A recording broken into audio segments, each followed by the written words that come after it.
Good. What's up, guys? My name is Alden Borman. I'm going to tell you about the presidential term length. We all know that currently we're in the middle of an election. Donald Trump is leading, obviously, with Bernie Sanders close second and Hillary Clinton. But there's a term limit in the United States on how many terms you can serve as a president.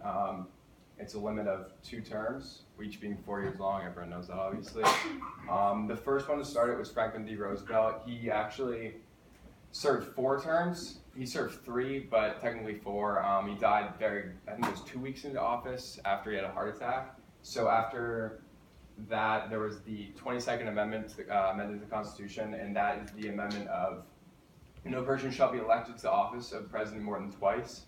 Before this, it was said to be a constitutional tradition, which means that it was never actually you had a term limit, but like everyone respected the short Washington only served 2 terms.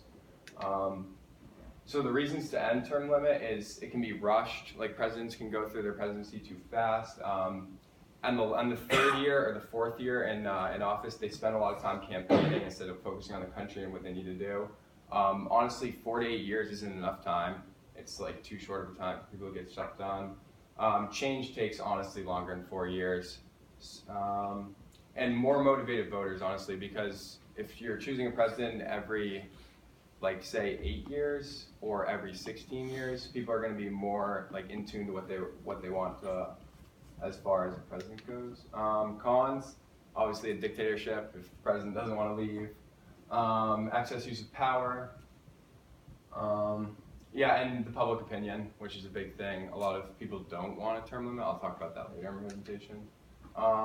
So other countries, Finland has 2 6-year terms.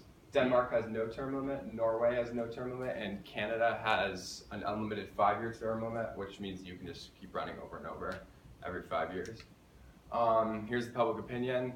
75% of adults are for term limits, so they want every 4 years you get a new president. Republicans usually sway higher on it, at 82% compared to Democrats at 65%.